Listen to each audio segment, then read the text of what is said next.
세수를 할 때 절대로 고개를 숙이지 않았습니다. 허리를 굽히면 물이 편하게 닿는데 꼿꼿이 서서 했어요. 옷이 다 젖어도 상관없었습니다. 왜 그랬을까요? 일제 앞에서는 어느 방향으로도 고개를 숙이지 않겠다는 의지였어요. 이 사람이 감옥에서 병이 들어 죽어가고 있을 때 일본이 병보석을 제안했습니다. 보호할 사람만 있으면 내보내주겠다고요? 실제로 보호할 사람도 나왔어요. 근데 거절했습니다. 민족을 반역한 자에게 내 목숨을 구걸하고 싶지 않다면서요. 결국 56세에 감옥에서 눈을 감았습니다. 조국의 해방을 9년 앞두고요. 이 사람이 평생을 바쳐 찾으려 했던 게 있어요. 역사입니다. 나라를 빼앗긴 암울한 시절, 그는 왜 역사만이 희망이라고 했을까요? 오늘 단재 신채호의 이야기를 해보겠습니다. 단재 신채호는 1880년 충청도의 가난한 양반 집안에서 태어났어요. 신숙주의 18대 손이었지만 살림은 어려웠습니다. 7살 때 아버지가 돌아가셔서 할아버지 밑에서 글을 배웠는데 9살에 중국 역사서 자치통감을 다 읽었고 13살에는 사서 삼경을 독파해서 천재란 소리를 들었어요. 19살에 성균관에 입학했는데 당시 관장이 너는 나를 능가할 것이다 라고 했을 정도로 뛰어났습니다. 26살에 성균관 박사가 된 신채호는 황성신문에서 언론인으로 첫 사회활동을 시작해요. 이후 대한매일신보로 옮겨서 논설을 쓰기 시작했습니다. 그가 언론인으로서 역사에 몰두하게 된 계기가 있어요. 바로 일본 학자 하야시가 쓴 조선사라는 책 때문이었습니다. 이 책의 논지가 뭐냐면 조선 역사는 기자와 단군이 중국에서 시작됐고 삼국시대에는 일본이 한반도 남부를 지배했다는 거예요. 조선은 처음부터 북으로는 중국의 지배를 받고 남으로는 일본의 지배를 받아서 자주성 없는 타율적인 민족이었다는 겁니다. 이게 일제의 식민사관이에요. 더 문제는 이 책이 한국에 들어와서 당시 교과서에까지 반영되기 시작했다는 거예요. 신채호는 이걸 그냥 둘 수 없었습니다. 그래서 논설뿐 아니라 시와 소설 등 다양한 글을 통해 역사를 강조하기 시작했어요. 신채호는 역사는 애국심의 원천이다라고 했습니다. 애국심을 키우는 힘을 역사에서 찾으려 한 거예요. 그가 특히 주목한 건 역사 속의 영웅들이었습니다. 을지문덕, 최영, 이순신 세 사람을 우리나라의 위대한 영웅으로 꼽았어요. 을지문덕은 살수대첩에서 수나라 30만 대군을 무찌른 장군이고 최영은 외적을 물리치고 요동정벌을 시도했던 고려의 명장이며 이순신은 임진왜란 때 왜구를 물리친 조선의 영웅이죠. 이 세 사람의 공통점이 뭐냐면 배회 침략에서 나라를 지키고 자주 독립을 수호한 영웅들이에요. 신채호는 일제 침략이 노골화되는 이 시기에 이런 영웅이 필요하다고 봤습니다. 자신의 권리를 보호하고 찾아야 할 때 오직 칼과 피로써만 가능하다고 주장했어요. 일제가 무력으로 강점했으니 그에 대항하는 방법도 무장투쟁해야 한다고 본 겁니다. 신채호가 역사 연구에서 가장 중요하게 본 무대가 있어요. 바로 만주입니다. 당시까지만 해도 우리 역사는 한반도에 국한된 것으로 알려져 있었는데 신채호는 그걸 뒤집었어요. 단군 조선부터 부여 고구려 발해까지 우리 역사의 중심지가 만주였다고 주장한 거예요. 황룡강에서 양자강까지 우리 역사의 무대를 확장시켰습니다. 1914년 신채호는 직접 중국 지반시에 1년간 머물렀어요. 지반은 1300년 전만 해도 고구려의 주요 활동 무대였던 곳입니다. 그는 이곳에서 수많은 고구려 유적지를 직접 발로 뛰어다니며 답사했어요. 광개토대왕 비문에서 고구려 전성기의 힘을 느끼기도 했습니다. 도시 전체가 고구려의 유적지로 불릴 만큼 발길 닿는 곳마다 고구려의 옛 땅이었어요. 신채호는 고구려가 멸망한 뒤 만주가 우리 역사에서 사라졌다는 주장에 강력히 반박했어요. 고구려의 후예인 대조영이 만주에 발해를 세우고 약 300년간 만주를 지배했다는 거예요. 발해가 우리 민족이 세운 국가임을 강조하면서 따라서 만주는 우리 땅이 분명하다고 했습니다. 이런 주장은 당시로선 누구도 생각할 수 없었던 획기적인 것이었어요.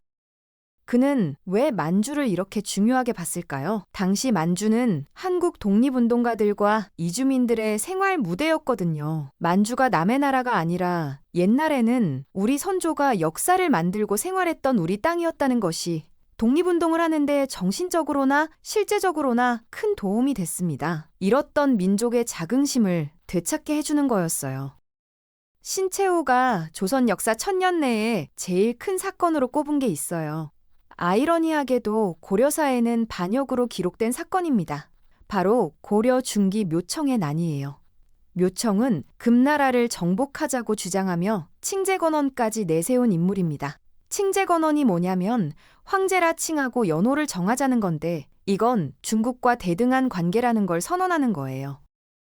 묘청은 수도를 개경에서 서경으로 옮기자고도 했어요. 서경은 북진 정책의 상징적인 의미를 가진 곳이었습니다. 근데 김부식 등 개경 중심의 문벌 귀족이 강하게 반대했어요. 금나라와 전쟁을 벌이는 건 현실적이지 못하다고요. 결국 서경 천도가 실패로 돌아가자 묘청은 난을 일으켰고 김부식에 의해 진압됩니다.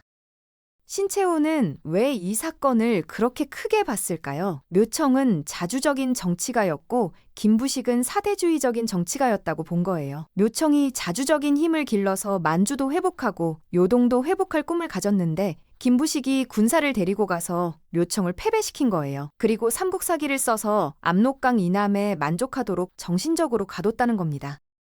신채호는 삼국사기를 역사서로조차 인정하지 않았어요.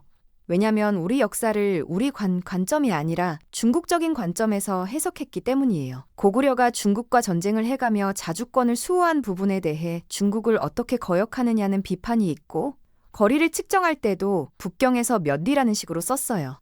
그래서 신라 중심의 역사관으로 인해 가장 강대했던 고대 역사가 빠져버렸고 대국이 소국이 됐다고 안타까워했습니다. 1919년 상해 임시정부가 수립됐지만 신채호는 외교활동에 중점을 둔 임시정부와 뜻이 맞지 않았어요. 그는 무력투쟁만이 독립의 유일한 방법이라고 봤습니다. 북경에서 의열단 단장 김원봉과 가까워졌어요. 의열단은 암살과 폭력 파괴를 독립운동의 방편으로 삼았던 항일 비밀결사 단체였습니다. 1923년 김원봉이 신채호를 찾아왔어요. 의열단의 활동을 뒷받침해줄 선언문을 써달라고요. 신채호는 의열단이 폭탄을 만드는 제조소를 직접 방문했고 실제로 폭탄이 터지는 걸 보고 감흥을 받아서 한 달간 심혈을 기울여 조선혁명선언을 완성합니다. 6,400자의 장문으로 최남선의 3.1 독립선언서와 함께 최고의 명문으로 전해지는 글이에요. 조선혁명선언은 이렇게 시작해요. 강도 일본이 우리 국호를 없이하며 우리의 정권을 빼앗으며 우리의 생존적 필요 조건을 다 박탈하였다. 일제에 대한 고발로 시작되는 이 선언문의 핵심은 지금 조선에서 조선 민족을 주체로 한 혁명이 필요하다는 거였어요. 혁명을 해야만 조선 민족이 살아남을 수 있다고 했습니다. 신채호는 혁명의 구체적인 내용을 5가지로 정리했어요. 다른 민족의 지배에서 벗어나 조선 고유의 것을 찾는다. 특권 계급을 없애고 인간 본연의 자유를 찾는다. 경제 약탈 제도를 없애고 다 같이 잘 사는 사회를 만든다. 사회적 불평등을 없앤다. 문화적으로도 모두가 공유할 수 있는 사회를 만든다는 겁니다. 그리고 죽여야 할 7가지 대상도 밝혔어요.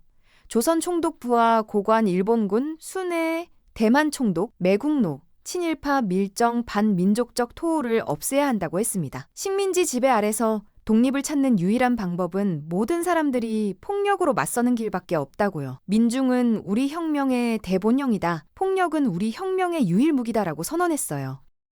조선혁명선언이 발표된 직후 의열단의 활동은 더욱 치열해졌어요. 1923년 김상옥의 종로경찰서 폭탄 투척 사건, 1924년 김지섭의 동경 이중교 폭탄 투척 사건 등이 일어났습니다. 의열단원들은 조선혁명선언을 항상 휴대하면서 뿌렸어요. 이 선언문과 신채호 선생은 의열단에게 정신적 지주 같은 존재가 됐습니다. 1928년 신채호는 직접 행동에 나섭니다. 무정부주의 운동자금을 마련하기 위해서였어요. 북경 우체국에 근무하는 대만인과 함께 외국 위조어음을 이용해 자금을 만들기로 했습니다. 액면 6만 4천 원에 외국 어음 200매를 위조해서 현지에서 찾는 계획이었어요. 신채호는 유명원이라는 가명을 쓰며 중국인으로 변장했습니다. 1928년 5월 그는 돈을 찾기 위해 일본 고베를 거쳐 대만행 배에 올랐어요. 안타깝게도 정보가 유출됐습니다. 기륭항에 도착하자마자 미리 대기하고 있던 일본 수상경찰에 체포됐어요. 중국 대련으로 이송되어 여순 감옥에 수감됐습니다. 1930년 5월 유가증권 위조 및 치안유지법 위반으로 10년형을 선고받았어요. 수감 당시 신채호의 얼굴은 당당했어요. 죄수 번호 411번, 나이 49세. 수감 생활 중 병을 얻었는데 일제가 병보석을 제안했습니다. 보호할 사람만 있으면 내보내주겠다고요. 실제로 보호할 사람도 나왔어요. 근데 신채호는 거절했습니다. 민족을 반역한 자에게 내 목숨을 구걸하고 싶지 않다고요? 죽음을 앞에 두고도 뜻을 굽히지 않았어요. 감옥에서도 신채호는 역사 연구를 멈추지 않았어요. 노역에 동원되면서도 10분씩 쉬는 시간을 아껴가며 책을 읽었습니다. 면회온 기자에게 책을 들여보내달라고 부탁했는데 원했던 책은 대부분 역사서였어요. 죽는 순간까지 역사에 몰두했습니다. 그에게 역사는 신앙과도 같은 것이었어요.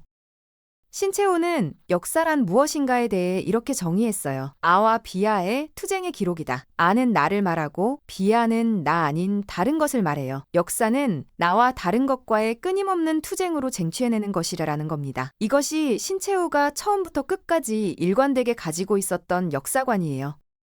출소를 1년 8개월 앞둔 1936년 2월 18일 신채호는 뇌일혈로 쓰러졌어요. 조국의 해방을 9년 앞두고 56세의 나이로 눈을 감았습니다. 빼앗긴 나라를 되찾기 위해서는 나라 사랑하는 마음을 길러야 하고 그러기 위해서는 역사를 배워야 한다는 것이 그의 신념이었어요. 역사만이 희망이다라는 명제를 가슴에 안고 실천적으로 독립운동 전면에 나섰던 단재 신채호. 그의 모습은 오늘을 사는 우리 가슴 속에 깊이 남아 있습니다.